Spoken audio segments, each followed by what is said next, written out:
அவங்க அடங்கினர். எதுக்கெடுத்தாலும் நம்ம பேரறிவாளுன்னு அந்த இதெல்லாம் கொஞ்சம் சுப்ரீம் கோர்ட்டு போய் ரிலீஸ் பண்ணிருந்தாங்கல்ல. அப்புறம் யாரு நம்ம டிஎம்கே அறிவாளிங்க கத்துனாங்கல்ல, சுப்ரீம் கோர்ட் போவாங்க. இங்க டிஸ்மிஸ் ஆச்சு, சப்போஸ் போட்டிருக்க பெட்டிஷனு போட்டிருக்க கேஸ் தள்ளுபடி ஆயிடுச்சு அப்படின்னா உயர்நீதிமன்றத்துல ஒரு வழக்கறிஞரா ஒரு கிளையண்ட்டுக்கு அந்த காப்பி வாங்கறதுக்கு மினிமம் என்னதான் ஓடி அலைஞ்சாலுமே 2 நாள் 3 நாள் ஆகும். 11 மணிக்கு கேஸ் ஆரம்பிச்சு 2 மணிக்கு தள்ளுபடி ஆகி 3 மணிக்கு சுப்ரீம் கோர்ட்டுக்கு போறீங்கன்னா ஆர்டர் எந்த வேகத்துல வேலை பார்க்குறது பாத்தீங்கன்னா. இந்த தெளிவுல உங்களுக்கு அரெஸ்ட் வாரண்ட், உங்களுக்கு தகுந்த மாதிரி ஆம்சன் கொலைகளுக்கு இதுக்கெல்லாம் உச்ச நீங்க பண்ண போவீங்க. தீபத்தூண்ல ஏற்றக்கூடாதுன்னு போவீங்க. அது எந்த காசுல, உங்க காசு இல்லை, உங்க அப்போட காசு இல்ல. என்ன கோயிலுண்டியில இருந்து திருப்பரங்குன்ற காசை ஃபுல்லா சுரண்டி எடுத்து அப்பங்குள்ள பங்கு போட்டு அதுல கொசுறு விழுறதுல நம்ம சேகரபாபு கொடுக்குது. அதுல கொசுறு விழுறதுல சுப்ரீம் கோர்ட் அட்வொகேட்டுக்கு எவ்வளவு அப்பங்கிட்ட காசுனா இந்திய காசு எதுக்கு? கோயிலை சார்ந்த ஒரு டெவலப்மெண்ட்டுக்கு போடுறதுதான் இந்தியில. இல்ல கோயிலை சார்ந்து மக்களுக்காக செயல்படுற மாதிரி லைப்ரரியோ ஸ்கூலு கட்டலான்ட்டாங்க கோர்ட்டு. ஆனா நீங்க ஒரு ஜீவத்தூண்ல ஜீவம் ஏற்றக்கூடாதுன்றதுக்காக அப்பீலுக்கு சுப்ரீம் கோர்ட் வக்கீலுக்கு எவன் காசு? அப்போடு காசா?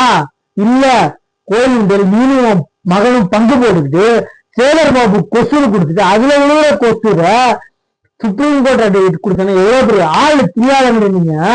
அதே மாதிரி இப்ப பாருங்க வசமாடி இருக்கீங்க. யாரு?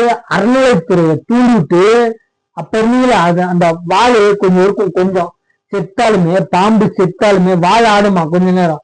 அது மாதிரி நீங்க கச்சை விட்டு போடாலுமே உங்க வாழை ஆடுற மாதிரி அறநிலைத்துறை ஆடு பல நாள் கொஞ்ச நாள் கேப் விட்டு இவங்க டிவிக்கு வந்துட்டாங்கன்னு பொறாமையில வயிறு எறிஞ்சு அறநிலைத்துறையை ஏறி விட்டு அப்பீல் போச்சு இல்ல தீபத்தூண்ல ஏற்கனவே என்ன மாதிரி அறநிலைத்துறை நடத்துறீங்க.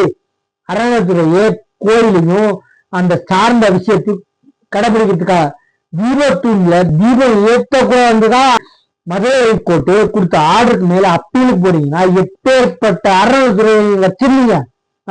எப்படி ஆட்டி பேசிருந்தீங்க?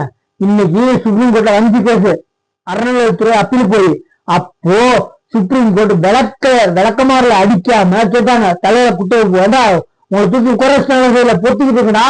ஏன்னா இவ்வளவு நாள் கழிச்சு நீங்க கேட்காத முறையா அறநிலையத்துறை போனதுனால அப்பீலுக்கு நீங்க ஏன் இவ்வளவு நாள் டைம் கேப் லிமிட்ல உள்ள வரல, ஏன் இவ்வளவு நாள் இவ்வளவு லேட்டா வந்திருக்கீங்க? அதே இல்லாம இந்த இதுல அப்பீலுக்கு வர வேண்டியது யாருன்னா அப்பீலுக்கு வந்திருக்கீங்கள அப்போ மதுரை கோர்ட்ல யாருக்கு சாதகமா இருந்துச்சு? பொதுமக்களுக்கு சாதகமா. அப்போ அரசுக்கு எதிர்த்தாப்புல இருந்துச்சு.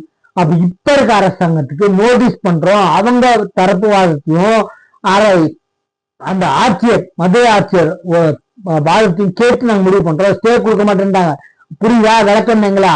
ஆம்ஸ்ட்ராங் கொலைகளுக்கு சிபிஐ இருந்தீங்க, என்ன சிபிஐ வேணாம், நீங்க அவ்வளவு உத்தமர் இல்ல. என்ன நான் என்ன சொல்றேன், இதே சீமான் தான் 41 பேர் செத்ததுக்கு என் அரசால கொடுத்தாங்கன்னா இப்ப புரியுறதே வந்தான் மாடு ஆட மேய்க்க கூடாதுன்னு ஆடு வாங்குறது இதே சீமான் தான். அரசு வழக்கறிஞர்ல இவங்க வழக்கறிஞர் வழக்கறிஞர்களை வச்சு அதே வழக்கறிஞர் பின்னாடி வச்சு போராட்டம் நடத்துறான் சீமான். யாரு? என்னன்னு கால்நடைகளை மேய்க்க விடாம அப்படின்னு ஆட வாங்குறதே தான் போராட்டம் பண்ணுறது. என்ன ஊரு நம்ப வைங்களா? பொதுமக்களை ஏமாத்துங்கடா, காதை குத்துங்கடா, காதலே குத்தாதீங்களா? காதல குத்துறதுக்கு டிஃபரன்ஸ் இல்லடே.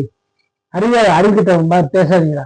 மார்க்கெண்டை மயம் இருக்கான்ல பர்சனல் பேசுறது விடுங்களா. இந்த அதிமுக திமுக எப்பயுமே போராடி பாப்பீங்க, முடியலன்னா உடனே அக்கா அம்மா கெட்ட வார்த்தையில என்னென்ன பேசுமோ எல்லாத்தையும் இருப்பீங்க. அக்கா அம்மா அண்ணன் எல்லாத்தையும் இருப்பீங்க, பர்சனலா இருப்பீங்க. அம்மா அக்கா தங்கச்சி எல்லாத்தையும் வீட்டுல இருக்கா பர்சனலா இருக்கிறத பொண்டாட்டி இதெல்லாம் விடுங்கடா பசங்க அப்படின்னு பர்சனலா இருக்கிறத விட்டு தொடங்குறா கூப்பிட்டீங்களா?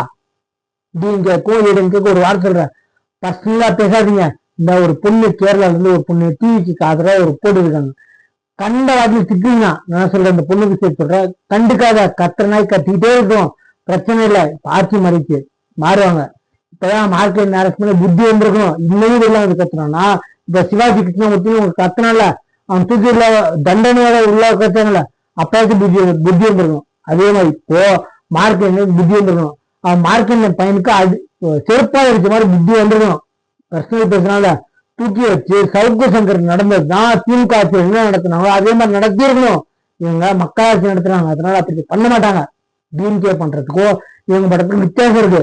சவுக்கு சங்கரே அரசு பண்ணீங்க, சும்மா அரசு பண்ணீங்க, கையை வச்சு காய வச்சு நாங்க என்ன இருக்குங்களா? இல்ல பல கோர்ட்ல நீங்க பண்ற வேலைகளை வெளிப்படையா கேட்டாங்க விதிங்க. எப்படி கரெஸ்ட் பண்ற கைதிகளுக்கு மட்டும் கால் எடுக்குது, கை எடுக்குது, கை எடுக்குது, கால் எடுக்குது, அவங்க போலீஸ்காரன் எடுக்காதா அப்படி கேட்டாங்க. தெரியாம இருக்கும், தெரியாத மாதிரி இருந்துக்கிறாங்க. அதை தெரியாதுங்க. என்ன இந்த டிஎம்கே இந்த கொத்தமல்லி இருக்காது அவனுங்க எல்லாம் இந்த ஆட்சி படிக்கிறான்ல அவனை சொல்லும் செவிட திருப்பணும்.